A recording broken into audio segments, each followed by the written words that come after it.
ताणम् नमो सिद्धाणं नमो आयर्याणम् नमो वज्रायाणम् नमो लोये सवसाहुणम्।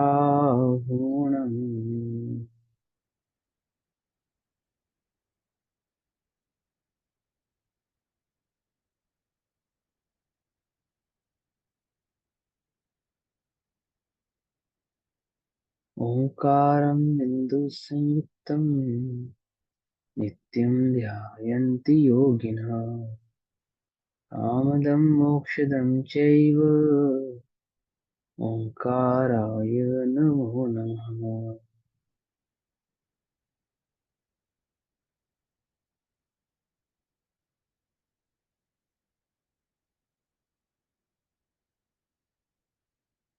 मंगलम भगवान वीरो मंगलम गौतमो गणी मंगलम कुंद कुंदार्यो जैन धर्मोस्तु मंगलम। सर्वमंगल मांगल्यम सर्वकल्याणकारकम प्रधानां सर्वधर्माणां जैनं जयतु साशिनम्। नमः समय साराय स्वानुभूत्या चकासते चित्स्वभावाय भावाय सर्वभावान्तरच्छिदे।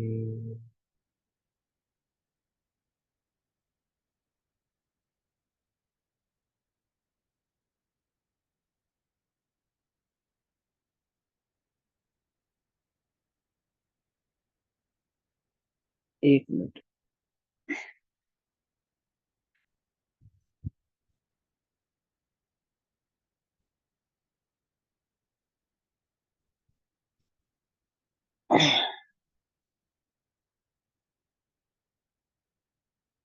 हमारी कक्षा का विषय चल रहा है ग्रंथादिराज श्री समय जी। और समय सारजी ग्रंथ में आचार्य अमरचंद्र देव द्वारा रचित टीका आत्मख्याति टीका के माध्यम से हम साधे कर रहे हैं। इसमें पेज नंबर 28 पे हमारी चर्चा चल रही थी। श्लोक दिया है आचार्य देव ने, उस श्लोक की हम चर्चा कर रहे थे। Page number 28 श्लोकार्थ। श्लोकार्थ ऐसे हो गया था, फिर भी मैं पढ़ लेता हूँ एक बार। व्यवहार व्यवहार नए है, जो व्यवहार नए है वह यद्यपि यद्यपि यह पदव्याम, इस पहली पदवी में जब तक शुद्ध स्वरूप की प्राप्ति नहीं हो जाती तब तक निहित पदानाम, जिन्होंने अपना पैर रखा है ऐसे पुरुषों को हंत, अरे हस्तावलंब स्यात्, हस्तावलंबन तुल्य कहा है। पहली पदी में जिन्होंने पैर रखा है, दैट मीन्स जिन्होंने मोक्ष मार्ग में कदम रखा है, जो तत्व के स्वरूप को नहीं जानते हैं, है ना। ऐसे जीवों के लिए व्यवहार ने कैसा है, सहारे के जैसा है। वस्तु स्वरूप को समझने के लिए जिस सहारे की आवश्यकता है, यह व्यवहार ने उस सहारे का कार्य करता है। निश्चय और व्यवहार परक गाथाएं चल रही हैं, कलश चल रहे हैं, जिसमें निश्चय ने और व्यवहार ने का क्या कार्य है, कितना उसका अवलंबन लेना है, किसका नहीं लेना है, और किस भूमिका में किस नय का अवलंबन लेकर वस्तु स्वरूप को समझा जाता है। ये बात आचार्य देव समझा रहे हैं। तदापि तदापि चित चमत्कार मात्रम पर वीर्यतम परमम अर्थम अंतः पश्यताम, जो पुरुष चैतन्य चमत्कार पर द्रव्यों से रहित शुद्ध नय के विषयभूत परम अर्थ को अंतरंग में अवलोकन करते हैं, दैट मीन्स जो पूर्ण जो वस्तु स्वरूप है, उस वस्तु स्वरूप जो उस वस्तु का आत्मा का जो अंतरंग में अनुभूति करते हैं, आनंद करते हैं, या उस आत्मा को जो जानते हैं, उसकी श्रद्धा करते हैं, तथा उस रूप लीन होकर चारित्र भाव को प्राप्त होते हैं, उन्हें ऐशः यह व्यवहार न किंचित न कुछ भी प्रयोजनवान नहीं है। क्योंकि इसका प्रयोजन कब तक था, जब तक निश्चय नय के विषयभूत जो वस्तु है वह वस्तु समझ में नहीं आ जाती। ठीक है ना। देखो, एक होता है दृष्टि का विषय और एक होता है ज्ञान का विषय। अब दृष्टि के विषय और ज्ञान का विषय में क्या अंतर है, यानी एक होता है अनुभव का विषय और एक होता है नॉलेज का विषय, ज्ञान का विषय, जिसका आपने अनुभव करना है, उसकी जानकारी। ठीक है ना। आपने वो सुना है, आप्त मीमांसा, आप्त परीक्षा, ये शब्द सुने होंगे आपने। परीक्षा, मीमांसा, ये शब्द सुने ना, क्या अंतर होता है परीक्षा और मीमांसा में? देखो, दो द्रव्यों के बीच में यह कौन सा द्रव्य है ये पहचान करना, इसका नाम है परीक्षा। जैसे दो, चार पर पांच 10 प्रकार के रत्न रखे हैं, तो कौन सा रत्न असली है और कौन सा रत्न नकली है, इसको कहेंगे परीक्षा। परीक्षा समझ गए? असली और नकली की पहचान करना, अथवा यह वस्तु क्या, कौन कौन सी वस्तु क्या है, इसकी पहचान करना, है ना। धनिया क्या है ना, और अन्य वस्तु क्या है उसकी पहचान करना। समझे नहीं समझे? तो वो वस्तु की पहचान करना, इसको कहते हैं परीक्षा। और मीमांसा क्या होता है?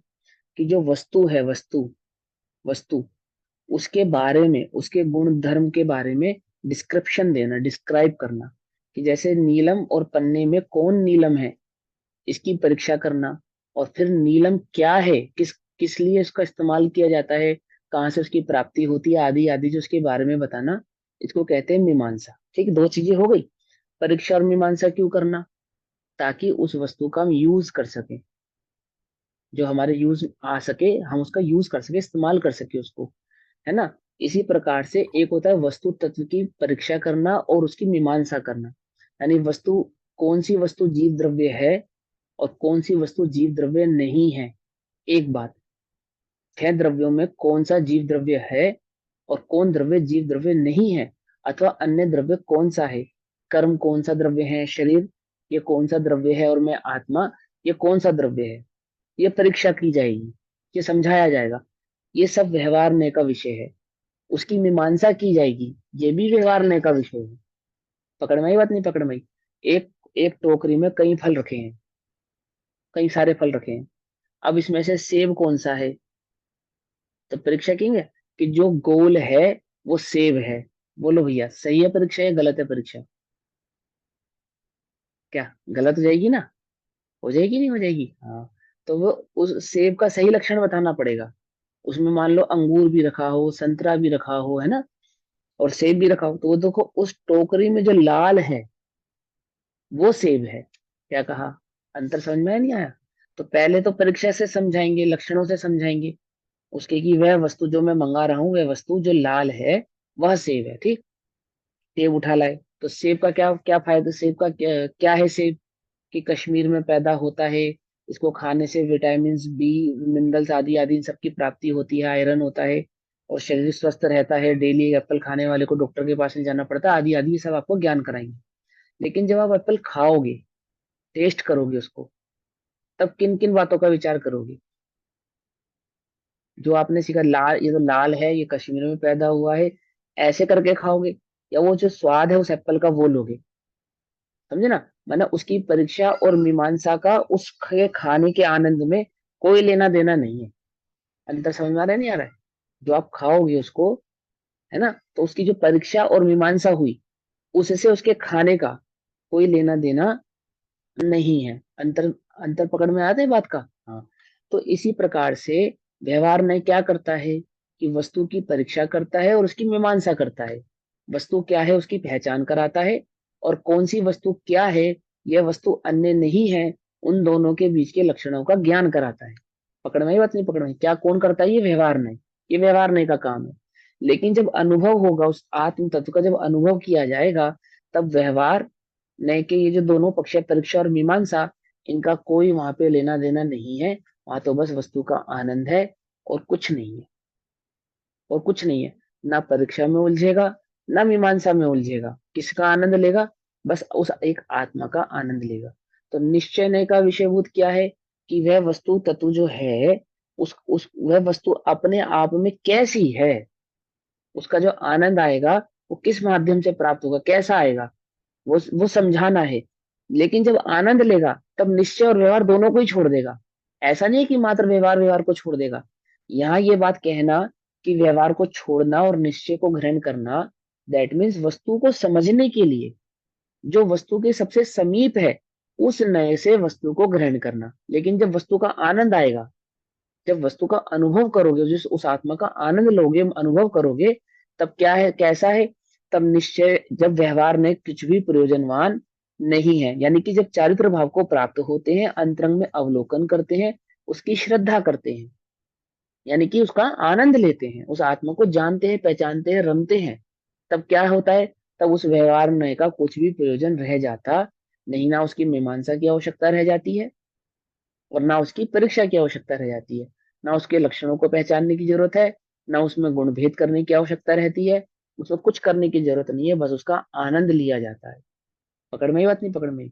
तो ये बात यहाँ पे समझा रहे हैं। भावार्थ, शुद्ध स्वरूप का ज्ञान, शुद्ध स्वरूप का ज्ञान यानी आत्मा का जो शुद्ध स्वरूप है, उसका जो ज्ञान है, श्रद्धान है, तथा आचरण होने के बाद, उसमें रमने के बाद, अशुद्ध ने कुछ भी प्रयोजनकारी नहीं है। यानी कि वस्तु को समझने की अब कोई आवश्यकता नहीं है, उसकी अधिक जानकारी लेने की कोई आवश्यकता नहीं है, क्योंकि उसकी अधिक जानकारी या उसके समझने का ज्ञान, विज्ञान तभी तक कार्यकारी था जब तक आप उस वस्तु का आनंद प्राप्त ना कर लो, यानी उस वस्तु को प्राप्त ना कर लो।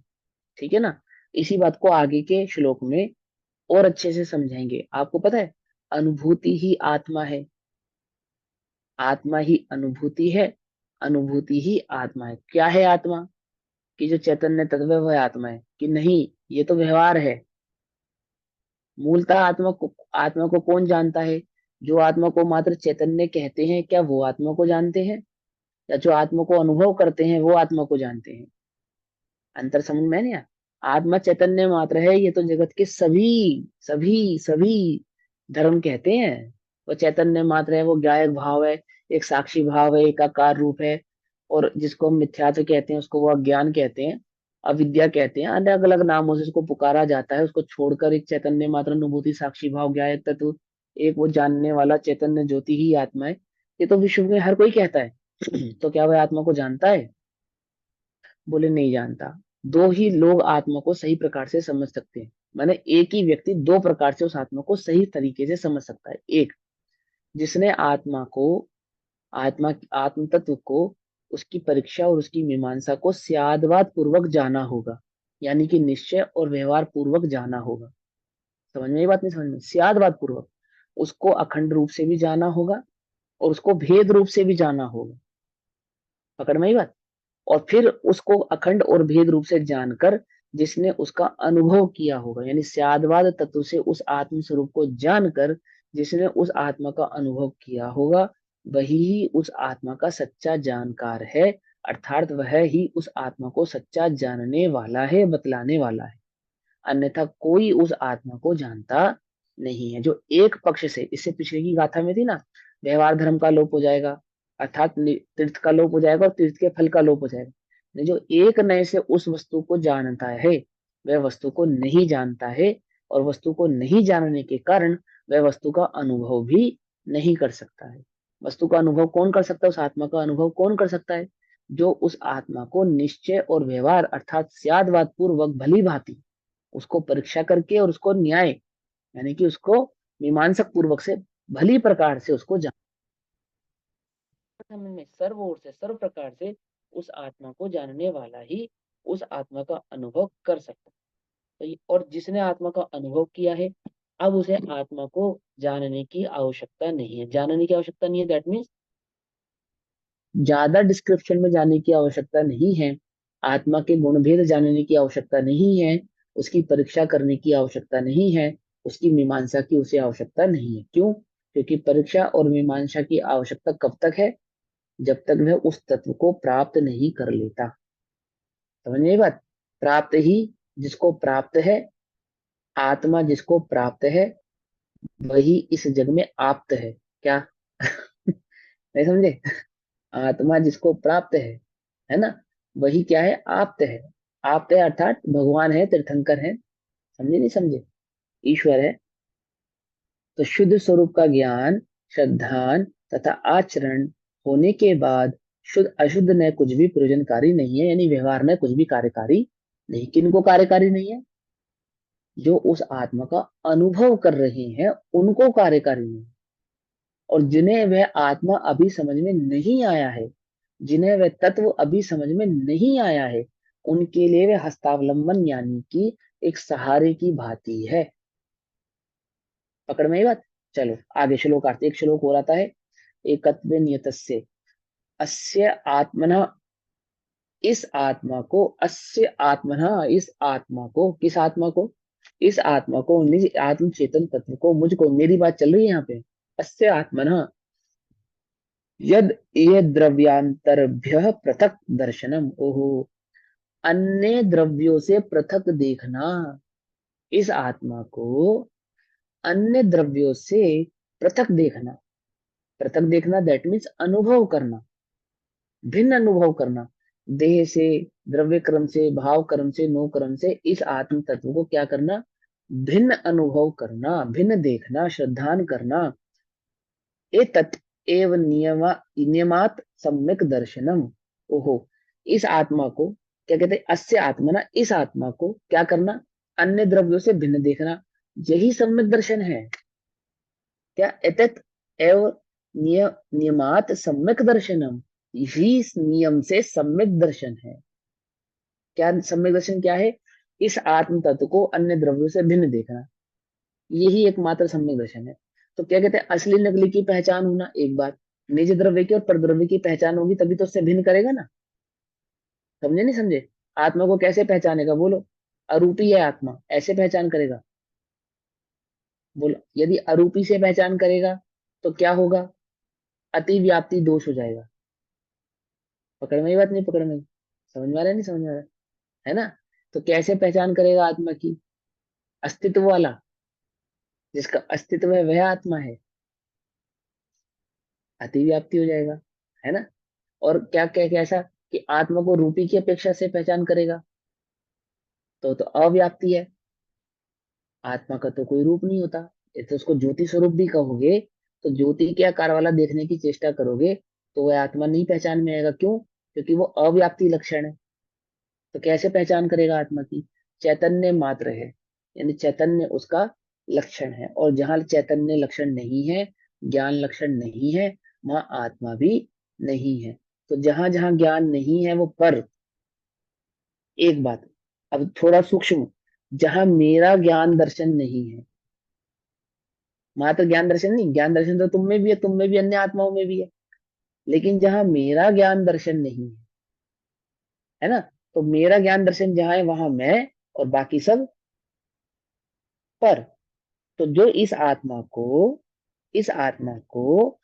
अन्य द्रव्यों से पृथक देखता है, पृथक श्रद्धान करता है ना, दर्शनम देखना, श्रद्धान करना, वह ही नियम से सम्यक दृष्टि है, नियम से सम्यक दर्शन है। यह आत्मा व्याप्त हो, व्याप्त होता है, कहाँ व्याप्त होता है, देखो, अपने गुण पर्यायों में व्याप्त रहने वाला है, यानी स्वद्रव्य, स्वक्षेत्र, स्वकाल और स्वभाव में रहने वाला है, अपने गुण और अपनी पर्यायों में रहने वाला है, पर की पर्यायों में नहीं मिलेगा, पर के गुणों में नहीं मिलेगा, और पर के क्षेत्र में भी वह मिलने वाला नहीं है। वे तो अपने क्षेत्र में, अपने गुणों में, अपने धर्मों में, अपनी पर्यायों में रहता है, व्याप्त रहता है। और शुद्ध नयता एकत्वे नियतस्य, शुद्ध नय से एकत्व में निश्चित निश्चित किया गया है। इस बात को बतलाने वाला कौन सा नय है, वो शुद्ध नय है, जो ये बात बताता है कि ये आत्मा अन्य द्रव्यों से भिन्न है, ठीक है ना, अपने में रहता है पर में जाता नहीं है, ठीक।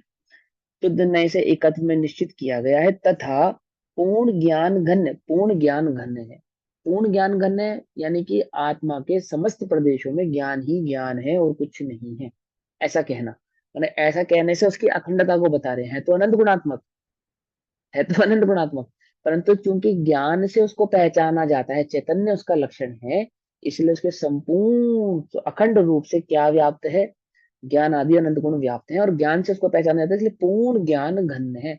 और घन्य मतलब क्या, कि कोई अन्य पदार्थ, अन्य द्रव्य, अन्य गुण, अन्य पर्याय प्रवेश पा सके, ऐसा उसमें भेद नहीं है। समझ में बात नहीं, समझ में, ऐसा उसमें स्पेस, ऐसा उसमें गैप नहीं है। पूर्ण ज्ञान घन घन है, च और तावान अयम आत्मा, जितना सम्यक दर्शन है उतना ही है आत्मा है। अब ये तो जितना सम्यक दर्शन है उतना ही आत्मा का मतलब, 6 फीट का सम्यक दर्शन है तो 6 फीट का ही आत्मा है ना। कि जितना सम्यक दर्शन है उतना ही आत्मा है, अर्थात आत्मा को अनुभूति अनुभव ही ही आत्मा है। आत्मा, अनुभूति ही आत्मा है, अनुभव चिंता मणि रत्न, अनुभव है रसकूप, अनुभव मार्ग मोक्ष को अनुभव मोक्ष स्वरूप, मार्ग भी वही है और वही स्वरूप है ना। अनुभूति ही आत्मा है, आत्मा ही अनुभूति है, अनुभूति ही मोक्ष है, मोक्ष ही आत्मा है, आत्मा ही मार्ग है, मार्ग ही अनुभूति है, अनुभूति ही आत्मा है। क्या कहा? रत्नत्रय क्या है? मार्ग है ना, सम्यक दर्शन ज्ञान चरित्राणि मोक्ष मार्ग, मार्ग है ना। तो अनुभूति ही मार्ग है अर्थात सम्यक दर्शन है, और सम्यक दर्शन ही आत्मा है अर्थात मार्ग ही आत्मा है, ऐसा। तो क्या कहते हैं, जितना सम्यक दर्शन है उतना ही है आत्मा है तत्। इसलिए आचार्य प्रार्थना करते हैं कि इमाम नव तत्व संततिम मुक्त्वा, आहा, इस नव तत्व की, इमाम इन नौ तत्व, नौ तत्वों की संतति में, परिपाटी में, मुक्त्वा, देखो, इस नव तत्व की परिपाटी को छोड़कर, अयम आत्मा एकः अस्तु नः, यह आत्मा एक ही हमें प्राप्त हो। ये नौ तत्वों का स्वरूप जान लिया। इन नौ तत्वों के स्वरूप को भली प्रकार से जानने के बाद हमें तो बस एक यह आत्मा ही प्राप्त हो, ऐसा हमें निश्चय हुआ है। क्या कहा? समझ में बात? हमने पाप जान लिया, पुण्य जान लिया, धर्म मोक्ष जान लिया, है ना, आश्रम बंध संबंध निजरा सब जान लिया। और ये सब जानने के बाद हमने ये निश्चय किया है। क्या निश्चय किया है? निश्चय से सबको जाना, और सबको जानने के बाद ये निश्चय किया। क्या निश्चय किया? कि यह एक आत्मा ही हमें प्राप्त हो, क्योंकि इन नौ तत्वों में जो एक परम ज्योति है वो तो है एकमात्र यह आत्म तत्व ही है, और कुछ नहीं। समझ बात? पूरे व्यवहार और निश्चय से जानने के बाद ये निचोड़ हमने निकाला। क्या निचोड़ निकाला? कि हे आचार्य देव, प्रार्थना की है ना उन्होंने कि हे आचार्य देव, हमें यह एक आत्मा ही प्राप्त हो, अन्य हमें कुछ प्रयोजन नहीं है, ऐसा। भावार्थ, सर्व स्वाभाविक तथा नैमित्तिक अपनी अवस्था रूप गुण पर्याय भेदों में व्यापने वाला, रहने वाला यह आत्मा, यह आत्म तत्व शुद्ध नय से, शुद्ध नय से अर्थात शुद्ध नय उस आत्म तत्व के अभेद रूप को बतलाने वाला है, इसलिए उसको शुद्ध नय से कह रहे हैं। वास्तव में या निश्चय से तो आत्मा किसी नए के कारण एकत्व रूप नहीं है। क्या कहा? किसी नए की वजह से एकत्व रूप नहीं है। एकत्व रूप होना तो उसका स्वभाव है। उस स्वभाव को जो नए बताता है उसे निश्चय कहते हैं। समझ में ये बात? नहीं समझ में?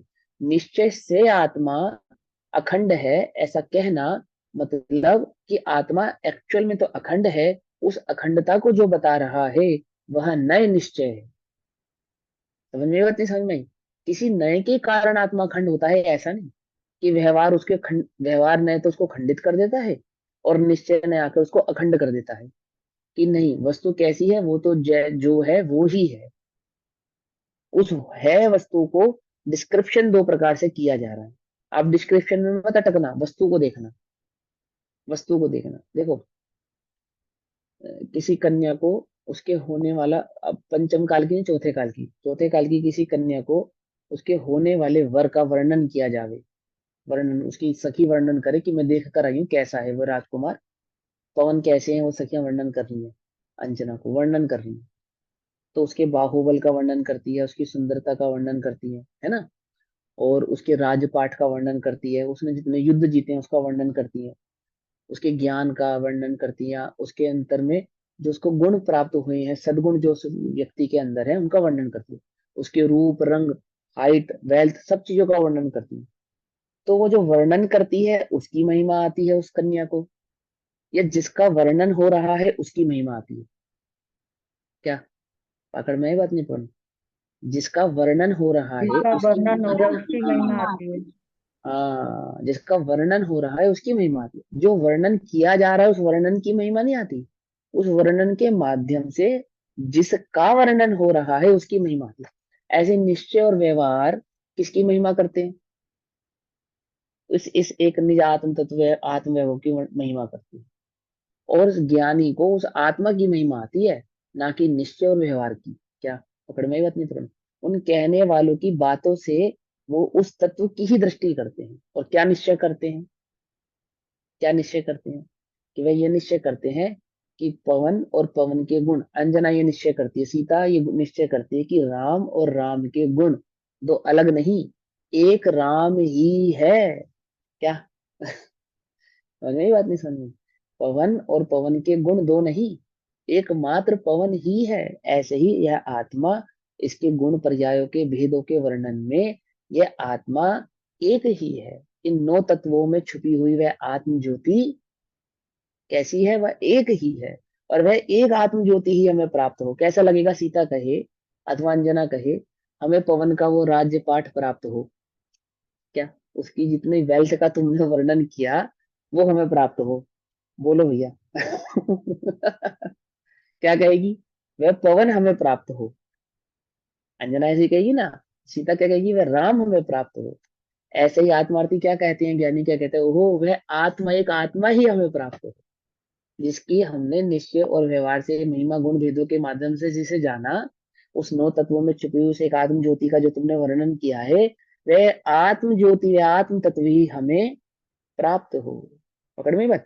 तो सर्व स्वाभाविक तथा नैमित्तिक अपनी अवस्था रूप, नैमित्तिक अपनी अवस्था रूप मैंने अनंत गुणों की जो पर्यायों में परिवर्तमान है, ऐसा गुण पर्याय भेदों में व्यापने वाला, अपने गुण अपनी पर्यायों में रहने वाला, अखंड रूप से रहने वाला, यह आत्मा शुद्ध नय से एकत्व में निश्चित किया गया है। यानी शुद्ध नय से बताया गया है कि गुण पर्यायों का भेद जो व्यवहार ने किया था, ऐसा वह नहीं होकर अखंड ही है, एक ही है, एक ही है।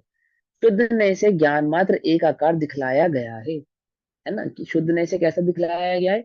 ज्ञान मात्र, यानी ज्ञान लक्षण वाला। ज्ञान मात्र कहने से मात्र ज्ञान नामक गुण है उसमें, ऐसा नहीं। ज्ञान उसका मुख्य गुण होने से तो उसको ज्ञान मात्र कहते हैं। और अनंत गुणात्मक होने पर भी अखंड है, एक ही है। ठीक, एक आकार दिखलाया गया है ना? उसके बाजू बलों में, बाहुओं में इतना इतना दम है कि वो सुमेरु पर्वत को भी उठा देवे। तो वो कन्या ऐसा नहीं कहेगी कि उसके बाहुबल ही मुझे लाकर दे दो। क्या वो बाजू काट लाओ हमें दे दो, क्योंकि दम तो बाजुओं में है ना? ऐसा नहीं है, वो बाजुओं की ताकत बताकर वो पवन की महिमा अथवा राम की महिमा है ना, उसकी महिमा आती है।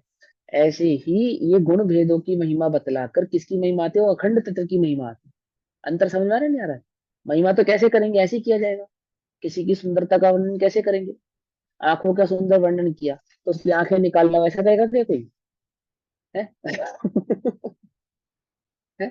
ऐसा तो नहीं कहेगा ना। जो जिसकी वो आंखें हैं उसको लेकर आओ, ऐसा कहेगा, है ना? तो ऐसे ही क्या कहते हैं, एक आकार दिखलाया गया है, ज्ञान मात्र एक आकार ही दिखलाया गया है। उसे सर्व अन्य द्रव्यों के और अन्य द्रव्यों के भावों से, अन्य द्रव्यों से और द्रव्य के भावों से मतलब, ना तो वह उनके गुणों में और ना ही वह उनकी पर्यायों में व्याप्त है। द्रव्य में भी व्याप्त नहीं है, गुणों में भी व्याप्त नहीं है, और पर्यायों में भी व्याप्त नहीं है। कौन? एक अखंड जो चैतन्य आत्मा है, वह अन्य द्रव्यों के गुणों में, अन्य द्रव्यों की पर्यायों में अथवा अन्य द्रव्यों में व्याप्त नहीं है। ठीक है? अन्य द्रव्य के भाव को करने वाला नहीं है। क्या कहा? दूध में मिला हुआ पानी, पानी दूध के भाव को करने वाला नहीं है। अंतर समझ में आया? अथवा दूध वह पानी के भाव को करने वाला नहीं है। अंतर समझ में आया ना? तो ये बात यहां समझा रहे हैं, क्या कहते हैं कि सर्व अन्य द्रव्यों के और अन्य द्रव्यों के भावों से अलग, अलग देखना, अलग देखना। कि अलग कैसे देखना? क्योंकि अलग है इसे अलग देखना। वैसा ही श्रद्धान करना। तो ये नियम से कैसा है? सम्यक दर्शन है। निज तत्व को, निज आत्म तत्व को पर द्रव्यों से अति भिन्न देखना, अखंड देखना, ज्ञान मात्र उसका श्रद्धान करना, उसका अनुभव करना, यही ही एकमात्र सम्यक दर्शन है। व्यवहार ने आत्मा को अनेक भेद रूप कहकर सम्यक दर्शन को अनेक भेद रूप कहता है। व्यवहार ने के आधार से सम्यक दर्शन कई प्रकार का हो जाता है। देव शास्त्रों की श्रद्धा को भी सम्यक दर्शन कहते हैं, है ना? तत्वों के श्रद्धान को भी सम्यक दर्शन कहते हैं, है ना? और आश्रम संवर निर्जरा मोक्ष आदि के भिन्न भिन्न श्रद्धान को सम्यक दर्शन कहते हैं। अथवा वह आत्मा ज्ञान दर्शन चारित्र गुण आदि वाला है, ऐसे श्रद्धान को सम्यक दर्शन कहते हैं। परंतु निश्चय ने कैसा है? वह भिन्न भिन्न ना कहकर उस अखंड एक आत्म ज्योति को बतलाने वाला उसका निश्चय करने से ही वह सम्यक दर्शन प्रकट प्राप्त होता है। और नियम एक्चुअल सम्यक दर्शन तो क्या कौन सा है, जो निश्चय से प्रकट होता है। समझ में ये बात, यहाँ ऐसा कहकर दो सम्यक दर्शन है ऐसा नहीं कह रहे हैं कि निश्चय सम्यक दर्शन अलग है और व्यवहार सम्यक दर्शन अलग है, ऐसा नहीं कह रहे। देखो, तुम सम्यक दर्शन प्रकट करना चाहते हो, है ना, पक्का करना चाहते हो। तो आचार्य इस श्लोक में आपको ये बता रहे कैसे प्रकट हो। वो कह रहे देखो सुनो, जब तुम उस आत्मा का अनुभव करने बैठो, तो उस आत्मा का अनुभव करने बैठो, तो मैं और उसका भेद मिटा दो पहले तो, कि मैं उस आत्मा का अनुभव करने बैठा हूं, ऐसा भेद मिटा दो। पहला काम तो ये करो। समझे नहीं समझे कि मैं ही वह आत्मा हूँ, उस कोई अलग से नहीं है, वो मैं ही वह आत्मा हूँ। एक बात तो ये नक्की कर लो। दूसरा काम क्या करो, कि दूसरा काम ये करो कि आश्रम बंध संबंध निर्जरा मोक्ष की बुद्धि छोड़ दो। ठीक है, और उसमें ज्ञान दर्शन चारित्र आदि के भेद छोड़ दो। कैसा है वो, बस चैतन्य मात्र है, ऐसा ज्ञान मात्र उसका अनुभव करो, तुम्हें सम्यक दर्शन हो जाएगा, बात खत्म। अभी इतने पाप बाकी है, इतना पाप पुण्य बाकी है, अभी तो इस प्रकार के परिणाम आ रहे हैं, अभी तो ऐसा भाव बाकी है, अभी तो हम घर में ही बैठे हैं, अभी तो सर्दी है, अभी तो गर्मी है, और हम ऐसा कैसे करेंगे, और जंगल कब जाएंगे, और फला कब, ये सब छोड़ दो, सब छोड़ दो। बस एक वो ज्ञान मात्र का अनुभव करो, तुम्हें सम्यक दर्शन हो जाएगा, बात खत्म। तुम कहाँ हो, कहाँ किस अवस्था में हो कहाँ नहीं हो, वह आत्मा उन अवस्थाओं में व्याप्त ही नहीं है, ये कह रहे हैं। वह आत्मा उन द्रव्यों में, उन पर्यायों में, उन गुणों में, उन भेदों में व्याप्त ही नहीं है, मौजूद ही नहीं है। पकड़ में आ रही बात, नहीं पकड़ में आ रही है, समझे। वह तो सिर्फ और सिर्फ अपने एक एक चैतन्य ज्ञान घन पिंड में ही व्याप्त है, दैट्स ऑल। कहीं चले जाओ तुम इस दुनिया में, कहाँ व्याप्त रहेगा, वह अपने चैतन्य ज्ञान पिंड घन में ही व्याप्त रहेगा, ये बात कह रहे हैं। तो कहकर सम्यक दर्शन को अनेक रूप भेद किया जाता है, कौन, व्यवहार में। वहां व्यभिचार यानी कि दोष आता है, दोष आता है, यानी कि जो जिसका नहीं है उसको ग्रहण करने का दोष आता है। व्यवहार से क्या होता है, दोष आता है। व्यभिचार का मतलब जो अपना नहीं है, जो वस्तु अपनी नहीं है, उसे ग्रहण करने के भाव को व्यभिचार कहते हैं लोक में। तो यहाँ पे भी वही बात है, क्या कहते हैं कि व्यवहार में क्या गड़बड़ कर रहा है, कि वो भेद वाला बतला रहा है, अन्य जगह व्याप्त बतला रहा है, उससे दोष उत्पन्न होता है। ठीक, नियम नहीं रहता, नियम नहीं रहता, यानी जैसा वस्तु का स्वभाव स्वरूप है वैसा निश्चित और नियत रहता नहीं है। शुद्ध नय की सीमा तक पहुंचने पर, अर्थात शुद्ध नय से वस्तु का अवलोकन करने पर, उस वस्तु को जानने पर व्यभिचार नहीं रहता। अपना में अपनापन स्थित होने पर उसमें पर का कोई पुट रहता नहीं है, तो वह व्यभिचार भी नहीं रहता और दोष भी नहीं रहता। इसलिए नियम रूप भी है, वह सच्चा भी है, एक्चुअल भी है, संविधान रूप है। नियम रूप है दैट मीन संविधान रूप है ना, वस्तु का जो संविधान है उस रूप है, स्वभाव रूप है। शुद्ध नय के विषयभूत आत्मा पूर्ण ज्ञान घन है। अब शुद्ध नय के विषयभूत आत्मा पूर्ण ज्ञान घन है, दैट मीन्स आत्मा पूर्ण ज्ञान घन है, ये बतलाने वाला निश्चय नहीं है, शुद्ध नहीं है, ऐसा। ठीक है, सर्वलोकालोक को जानने वाला ज्ञान स्वरूप है, ज्ञान ही उसका लक्षण है, और कैसा है कि तीनों लोकों को जाने, आलोक को जाने। ऐसे आत्मा का श्रद्धानुरूप सम्यक दर्शन है, ऐसे आत्मा की अनुभूति ही सम्यक दर्शन है। यह कहीं पृथक पदार्थ नहीं है, यह कोई अलग पदार्थ पड़ा हो, कोई अलग वस्तु हो, ऐसा नहीं है। आत्मा का ही परिणाम है। क्या, ज्ञान, ज्ञान वो चैतन्यपना, वो ज्ञानपना, वह कोई अलग और आत्मा अलग ऐसा नहीं है, यानी आंख अलग और व्यक्ति अलग ऐसा नहीं है। वह आत्मा ही है, वह ज्ञान, वह चैतन्य ही आत्मा है, अथवा आत्मा ही ज्ञान और चैतन्य है, ये दो कोई अलग नहीं है। आत्मा का ही परिणाम है, परिणाम है मतलब भाव है, गुण है, धर्म है, स्वभाव है, इसलिए आत्मा ही है। वह ज्ञान आत्मा का परिणाम है, इसलिए क्या हो गया, आत्मा ही है। पकड़ेगा। अतः जो सम्यक दर्शन है सो आत्मा है, अन्य नहीं। यानी वह जो अनुभूति जब आप करोगे ज्ञान चैतन्य पिंड की, तो वह ही आत्मा कहलाएगा, अन्य कुछ आत्मा कहलाएगा। कि आपने आत्मा के गुणों का आनंद लिया है ऐसा नहीं, आत्मा का ही आनंद लिया। आपने आत्मा के गुणों का अवलोकन किया है ऐसा नहीं, आत्मा का ही अवलोकन किया है। और जब आपने ये निश्चय किया है कि ज्ञान, ज्ञान मात्र मैं हूँ, तो ज्ञान मात्र मैं हूँ कहने से ज्ञान का निश्चय ना करके आपने उस आत्मा का ही निश्चय किया है, ऐसा ये बता रहे हैं, है ना। यहाँ इतना विशेष समझना चाहिए कि जो नए है वह शुद्ध प्रमाण का अंश है। नहीं मतलब निश्चय और व्यवहार यानी जो कथन पद्धति है, वस्तु स्वरूप का जो प्रतिपादन है, वह कैसा है? वह शुद्ध प्रमाण का अंश है। अर्थात भगवान द्वारा जो दिव्य ध्वनि घिरी, उस दिव्य ध्वनि में जो मार्ग प्रशस्त हुआ है, मोक्ष मार्ग जो प्रशस्त हुआ है, उसको श्रुत कहते हैं ना। जो आपका जो द्वादशांग, श्रुत द्वादशांग, जिसमें उस तत्व को प्राप्त करने का मार्ग बतलाया गया, बतलाया, बनाया गया है नहीं, बतलाया गया है ना। तो वह कैसा है? वह श्रुत है, श्रुत प्रमाण का अंश है, नए श्रुत प्रमाण का अंश है, उसकी परिपाटी है, उसकी शैली है। इसलिए शुद्ध नय भी श्रुत प्रमाण का ही अंश हुआ। तो इससे ये बात सिद्ध होती है कि व्यवहार की तरह निश्चय भी कैसा है? उसी श्रुत प्रमाण का अंश है, भगवान की दिव्य ध्वनि में खिरा है। वह मार्ग व्यवहार की भांति ही निश्चय मार्ग भी भगवान का बतलाया गया अंश है। शुद्ध प्रमाण परोक्ष प्रमाण है, और आगम के द्वारा जाना गया जो वस्तु स्वरूप है, वस्तु तत्व है, वह कैसा है? परोक्ष है। आगम के द्वारा जो ज्ञान आपको होता है, वह ज्ञान कैसा कहलाता है? परोक्ष ज्ञान कहलाता है। पकड़ में, बात नहीं पकड़ में? परोक्ष ज्ञान। देखो एक डॉक्टर होता है ना, डॉक्टर, जब वो डॉक्टर पढ़ाई करके, डॉक्टरी पढ़ाई करके एग्जाम पास करके बाहर निकलता है, तब वह डॉक्टर नहीं बनता। जब वो प्रैक्टिस करता है, तब वो डॉक्टर बनता है। क्या मेरी बात समझे? मुर्दों के ऑपरेशन करने से कोई डॉक्टर नहीं बनता। जिंदा लोगों के ऑपरेशन करने के बाद वे लोग जो जिंदा थे जिंदा रहे, क्या समझे नहीं समझे? तो डॉक्टर बनता है। ऐसा नहीं है वो जिंदा को मुर्दा कर दे तो डॉक्टर बनता है। समझे ना? प्रैक्टिस किस पे करता है? प्रैक्टिस मुर्दाओं पे करता है। समझे नहीं समझे?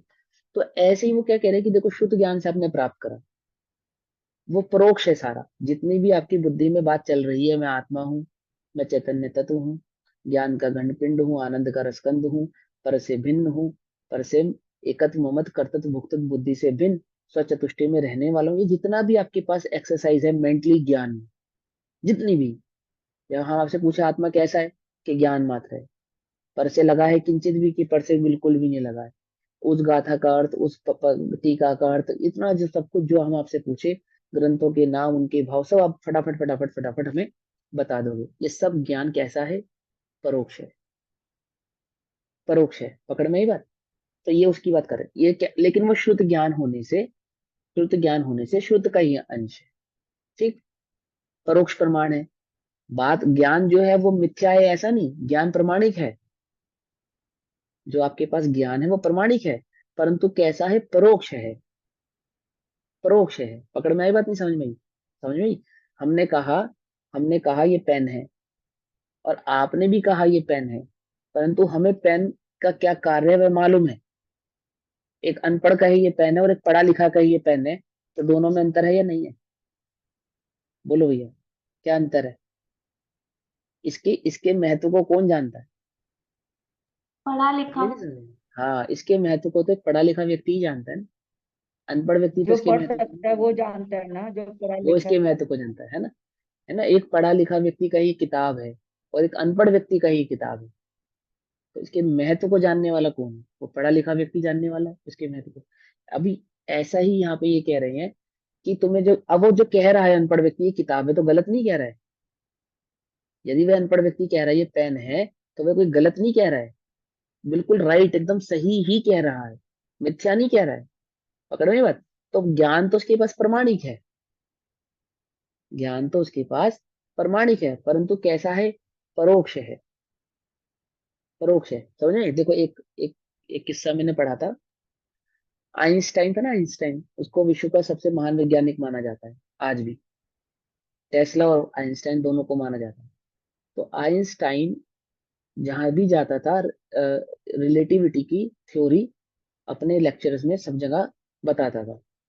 रिलेटिविटी की थ्योरी को, उसका सिद्धांत था ना रिलेटिविटी का। तो उसके साथ उसका एक ड्राइवर रहता था, परमानेंट ड्राइवर था उसका वो। तो वो ड्राइवर भी उसके उस लेक्चर्स को सुनता था। ठीक। तो एक बार क्या हुआ कि आइंस्टाइन का थोड़ा कुछ गले में कुछ प्रॉब्लम हो गई, उसको कोई दिक्कत हुई। तो उसने कहा मेरा लेक्चर भी था, अब मैं कैसे दूंगा? तो ड्राइवर कहता है उसका, आइंस्टाइन का, कि इसमें क्या बात है, ये लेक्चर तो मैं भी दे सकता हूँ। तो आइंस्टाइन को बड़ा अचंभा होता है कि मैं, मेरे बाल सफेद कर दिए जिस चीज को समझने में, और ये ड्राइवर। ये मेरा ड्राइवर, ये लेक्चर दे देगा ओके, हाँ ये मैं, ये लेक्चर तो मैं भी दे सकता हूँ, उसमें क्या दम है।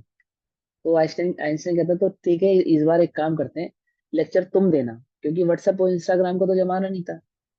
तो कोई ऐसा चेहरा पहचान दो कि यही आइंस्टाइन है, ऐसी तो कोई पहचान नहीं थी, समझे नहीं समझे। तो वहां गए, आइंस्टाइन ने गाड़ी चलाई, ड्राइवर पीछे बैठा, वहां पहुंचने के बाद ड्राइवर को लोग आइंस्टाइन समझने लगे।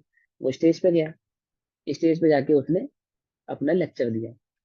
तो आइंस्टाइन ने वो लेक्चर सुना, वो बड़ा चंभित हुआ कि इसने हूबहू वही लेक्चर दिया है जो मैं इतने सालों से देता हूँ, एक बिंदु मात्र की भी उसने गलती नहीं की, गलती नहीं की। अब जो बात वो बोल रहा है वो कैसी है, प्रमाणिक है, एक बात, परंतु कैसी है, परोक्ष है।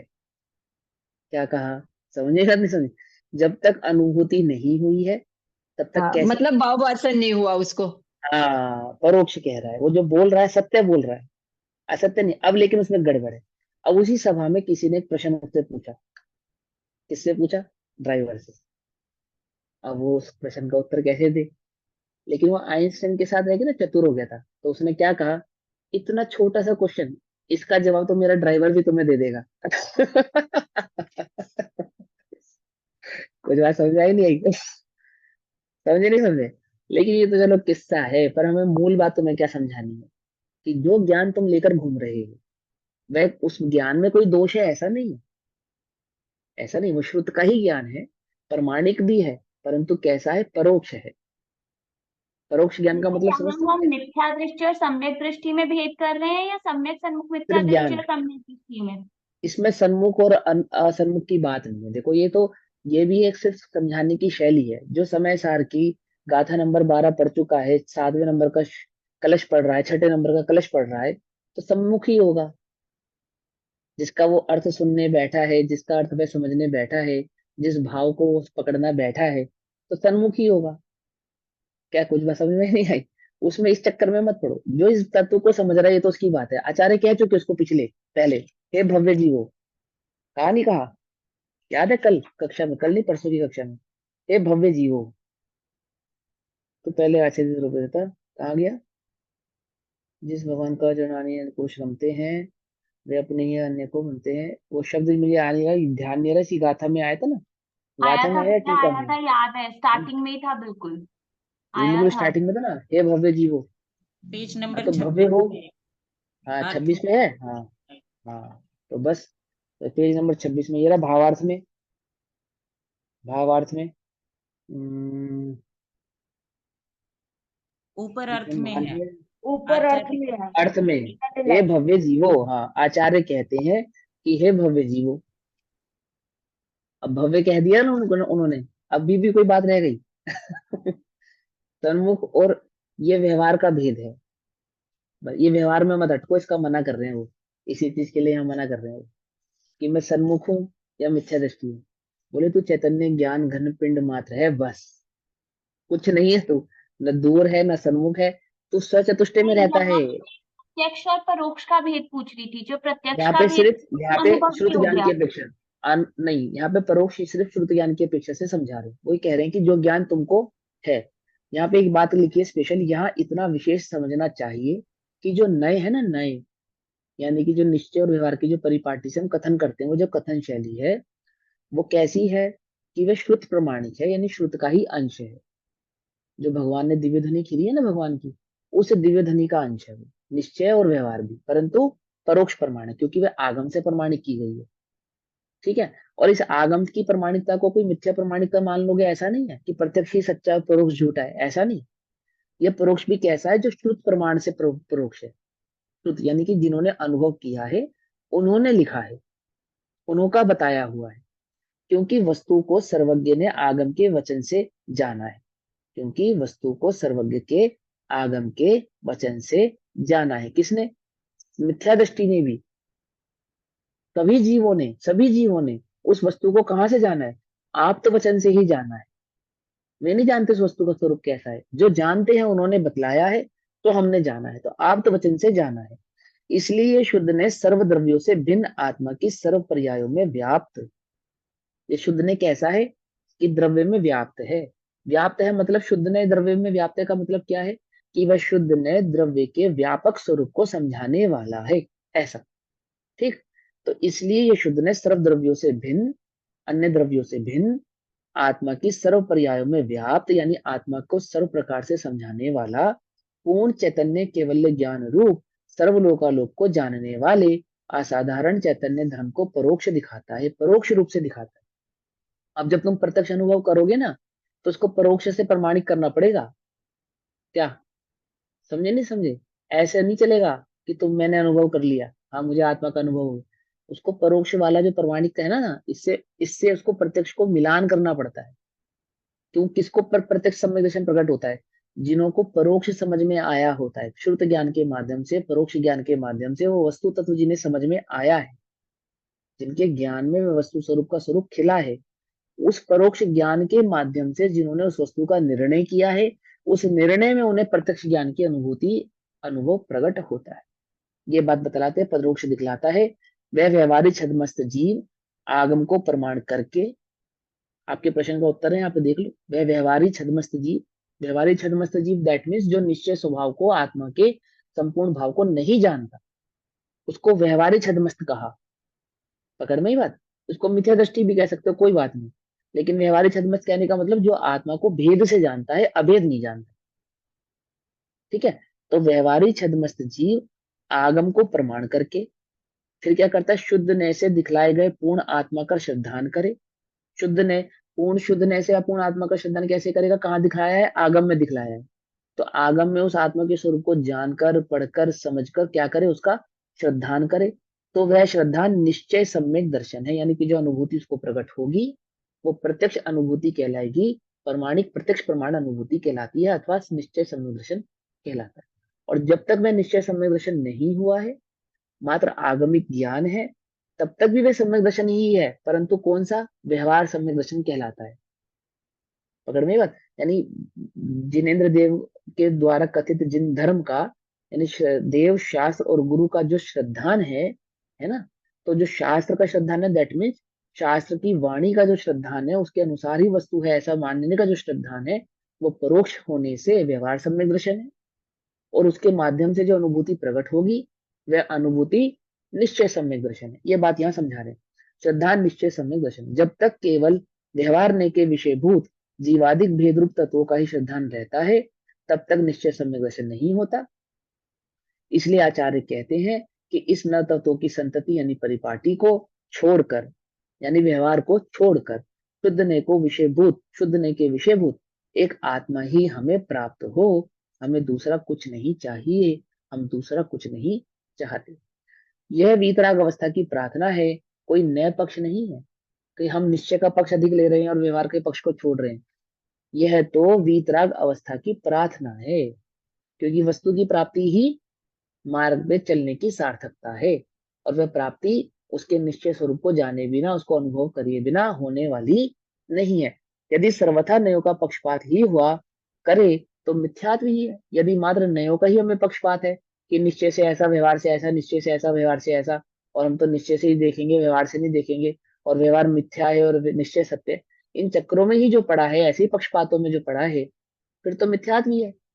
लेकिन यहाँ पे किसी नए के द्वारा पक्षपात नहीं किया जा रहा है, यहाँ तो वस्तु स्वरूप का प्रतिपादन किया जा रहा है, उसको प्रकट किया जा रहा है, उसको समझाया जा रहा है। व्यवहार से भी समझाया जा रहा है और निश्चय से भी समझाया जा रहा है। और हमें निश्चय और व्यवहार के माध्यम से किसको समझना है? वस्तु को समझना है। और वह वस्तु कैसी है? कि वह वस्तु अखंड है, ज्ञान मात्र है, चैतन्य मात्र है, और उसकी दृष्टि उसके अनुभव से ही वह प्रकट होने वाली है, प्राप्त होने वाली है। यहाँ कोई प्रश्न करता है कि आत्मा चैतन्य है, मात्र इतना ही अनुभव में आए। देखो ये भी ध्यान से सुनना, कक्षा शुरू करने से पहले ये बात हुई हमारी। आत्मा चैतन्य है, मात्र इतना ही अनुभव में आए, तो इतनी श्रद्धा सम्यक दर्शन है या नहीं? इसका समाधान यह है, देखो मैं चैतन्य मात्र हूं, बस इसकी श्रद्धा मैंने कर ली, तो सम्यक दर्शन है या नहीं?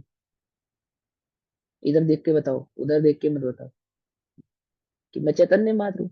अभी तो आपने कहा, पीछे तो आपने कहा है कि वो चैतन्य ज्ञान घंट पिंड नहीं। का अनुभूति मात्र सम्यक दर्शन है, निश्चय से जाने गए उस आत्म तत्व की अनुभूति सम्यक दर्शन है।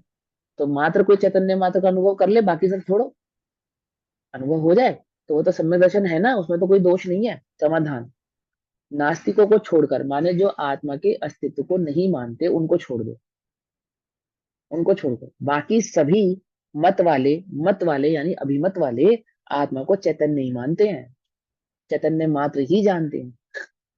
यदि इतना ही श्रद्धा को सम्यक दर्शन कहा जाए तो सबका सम्यक तो सिद्ध हो जाएगा, फिर सारे सम्यक दृष्टि हो जाएंगे जितने भी आत्मा को ज्ञाता दृष्टा कर रहे हैं। क्या हो रहा है सारे अन्य मतों में, क्या हो रहा है, नए नए मीमांसक आदि मतों में और अष्टावक्र आदि गीताओं में क्या हो रहा है, उस आत्मा को चैतन्य कहा जा रहा है, एकमात्र चैतन्य ज्ञान का घन पिंड कहा जा रहा है, और लोग उसकी तुलना कर रहे हैं समय सार से। क्या समझे, नहीं समझे, कांच की तुलना किससे कर रहे हैं, हीरे से। बोलो कहने बोलो। मात्र से थोड़ा होगा, वो तो अनुभव से होगा ना। हाँ लेकिन वो क्या कह रहे हैं कि वो मात्र चैतन्य का अनुभव से भी नहीं होगा, वह चैतन्य का अनुभव तभी सार्थक है जब उसको निश्चय व्यवहार पूर्वक भली भांति ज्ञान में निर्णय किया गया हो, और निर्णय करने के बाद उसके निश्चय स्वरूप पे दृष्टि की गई हो। युगल जी कहते हैं ना कि निश्चय व्यवहार से प्रमाण से सब ज्ञान करके निर्णय कर लो, है ना, और फिर निर्णय करने के बाद उस ज्ञान को पोटली बांध के फेंक दो, नदी में डाल दो, और फिर एक इस चैतन्य ज्ञान घन पिंड आत्मा का अनुभव कर लो। कहते नहीं कहते हो, क्या है उसका मतलब, क्या है आवाज कि आवाज वस्तु कट का गई थी जब बीच में, दोबारा से बोलो। है ना, अभी दोबारा बोलूं। युगल जी कहते हैं, अब उनकी उनके डिक्टो शब्द तो मुझे याद नहीं है पर मुझे भाव याद है, वो क्या कहते हैं कि निश्चय और व्यवहार द्वारा, आगम द्वारा, प्रमाण ज्ञान नए निक्षेप द्वारा भेद आदि आदि को खूब भली प्रकार से जान दो, फिर उस सारे ज्ञान को इकट्ठा करके पोटली में बांध के नदी में फेंक दो। जब निश्चित हो गए पूरे तुम ज्ञान वस्तु के स्वरूप से, हाँ, अब सारे ज्ञान को इकट्ठा करके नदी में फेंक दो और एक चैतन्य ज्ञान घन पिंड का आनंद करो। यही सम्यक दर्शन है और कोई सम्यक दर्शन नहीं। समझे नहीं समझे, निर्णय कर लो पहले वहां पे, सारे अच्छे से सारा समाधान कर लो वहां वस्तु के संदर्भ में। तो यहाँ पे भी ये बात कह रहे हैं कि चैतन्य मात्र मानते हैं, यदि इतनी ही श्रद्धा को सम्यक दर्शन कहा जाए तो सभी को सम्यक सिद्ध हो जाएगा। इसलिए सर्वज्ञ की वाणी में जैसा पूर्ण आत्मा का स्वरूप कहा है, अब वो पूर्ण आत्मा का स्वरूप कैसे समझ में आएगा, निश्चय और व्यवहार दोनों पूर्वक जो वस्तु का व्याख्यान है, परिपादन है, उसको भली प्रकार से जानकर, न्याय द्वारा, प्रमाण द्वारा, निक्षेपों द्वारा, न्याय द्वारा उस वस्तु को भली प्रकार से जानकर, उसका निर्णय कर कर, और फिर निश्चय स्वरूप की दृष्टि करके, प्रमाण है ना, एक होता है दृष्टि का विषय, एक होता है ज्ञान का विषय। तो ज्ञान में वस्तु का निश्चय व्यवहार पूर्वक निर्णय करके, और दृष्टि में मात्र निश्चय स्वरूप की दृष्टि करके ही आत्मा का अनुभव किया जा सकता है। वैसा श्रद्धान होने से ही निश्चय सम्यक्त होता है, ऐसा समझना चाहिए। कैसा श्रद्धान करने से, सबको इसलिए सर्वज्ञ की वाणी में जैसा पूर्ण आत्मा का स्वरूप कहा है, मात्र निश्चय निश्चय कहा है ना सर्वज्ञ की वाणी में, व्यवहार तो कहा ही नहीं है ना, कहा ही नहीं है, मात्र दो, सम्यक निश्चय निश्चय दोनों की दृष्टि कहे हैं, कही है। गुण दोनों भेद तो कहे हैं, गुण भेद तो आया ही नहीं है, बस अभेद अभेद आत्मा ही आया है ना। दोनों चैतन्य कहे हैं। मात्र ही, दिव्य ध्वनि में ओंकार में दिव्य ध्वनि करी, तू एक चैतन्य ज्ञान घन पिंड मात्र है, बस खत्म बात। और दो चार कहानियां सुना दी पुराणों की, और तो कुछ बताया नहीं उस आत्मा के बारे में। अरे द्वादशांग में गुण भेदों की पूरी चर्चा है ना, तो वो उसको जानने से ही वह निश्चय सम्यक दर्शन होता है, ऐसा चार बार समझना भी लगेगा ना, इसमें चार बार चाहिए। से समझाया ना, व्यवहार और हाँ वही, निश्चय। हाँ हाँ हाँ। अब टीकाकार आचार्य निम्नलिखित श्लोक में यह कहते हैं कि तत्पश्चात शुद्ध ने के अधीन, अधीन अर्थात शुद्ध ने, वो जो वस्तु को बतलाने वाला शुद्ध नहीं है, तरफ द्रव्यों से भिन्न आत्म ज्योति प्रकट हो जाती है। यानी कि शुद्ध नय के द्वारा गुण भेदों का जो दोष है वह कैसा है, खत्म हो जाता है। गुण भेदों का दोष खत्म हो जाता है, निमित्त नैमित्तिक का दोष खत्म हो जाता है, कर्ता कर्म का दोष खत्म हो जाता है ना। मात्र स्वतंत्र वस्तु का ही भाव रह जाता है, किसके द्वारा, निश्चय नय के द्वारा। उस बात को उसके द्वारा सर्व द्रव्यों से बिन आत्मज्योति को प्रकट करते हैं या हो जाती है निश्चय नय के द्वारा, उसको बतलाने के लिए श्लोक कहा है। अतः शुद्ध नयतम प्रत्यज्ञ ज्योतिष काश्चित तथा नव तत्व गतेपि यदि त्वम न मुंचति, न मुंचति, मुंचति माने छोड़ता नहीं है, नहीं छोड़ना। अतः, अतः यानी तत्पश्चात, शुद्ध ने आयत्तम, शुद्ध ने के अधीन, शुद्ध ने के अधीन अर्थात वह शुद्ध ने जो उस वस्तु को बतलाने वाला है ना, इसलिए उसको अधीन। प्रत्यग ज्योति जो भिन्न आत्म ज्योति है, जो भिन्न आत्म ज्योति है यानी कि जो पर से भिन्न आत्म तत्व है। आत्म ज्योति है कहने का मतलब अग्नि वाली ज्योति का ज्ञान में तुम एक इमेज बनाओ, ऐसा नहीं। उस आत्म तत्व को ज्ञान की अपेक्षा से ज्योति शब्द मिल, ठीक है ना। तत् वह चकास्ती प्रकट होती है। कैसे प्रकट होती है कि जो नव तत्व गत्वे अपि नव तत्वों में प्राप्त होने पर भी अपने एकत्व को नहीं छोड़ती, न मुंचती, अपने एकत्व को नहीं छोड़ती। नौ तत्वों से अलग अलग परिपाटी से समझाने पर भी, आश्रम बंध संवर निर्जरा मोक्ष आदि रूप होते हुए भी, पाप पुण्य का भेद करते हुए भी वे अपने उस चैतन्य स्वरूप को नहीं छोड़ती, नहीं छोड़ती। समझ रहे? अधीन है किसके? उस शुद्ध नय के अधीन है। तो कहते हैं तत्पश्चात शुद्ध नय के अधीन जो भिन्न आत्म ज्योति है वह प्रकट होती है शुद्ध नय से। क्यों प्रकट होती है? क्योंकि वह नौ तत्वों में छुपी हुई होने पर भी अपने आवाज बहुत स्वभाव को, कट अपने रही है, स्वरूप को, कट के आ रही है। अपने स्वरूप को नहीं छोड़ती। समझ रही बात? सभी को कट के आ रही है आवाज? नहीं भैया, ठीक आ रही है। हाँ, रिकॉर्डिंग है आंटी जी, आप सुन लेना, है ना, रिकॉर्ड हुआ हुआ है। अपने एकत्व को नहीं छोड़ती, अपने स्वभाव को नहीं छोड़ती, अपने एक पने को नहीं छोड़ती, अथवा अपने स्वचतुष्टय को नहीं छोड़ती, वह ज्ञान मात्र ही रहती है। श्लोकार्थ हुआ। अब इसका भावार्थ हम कल पढ़ेंगे, तब तक समय हुआ है। अभी सभी को जय जिनेन्द्र, ओम नमः सिद्धेभ्यः। निज निधि निज में बताई दृष्टि का यह विषय और ज्ञान का विषय एक बार क्लियर करो। अनंत उपकार है, उसके लिए जिनवाणी माँ को वंदना शत बार है।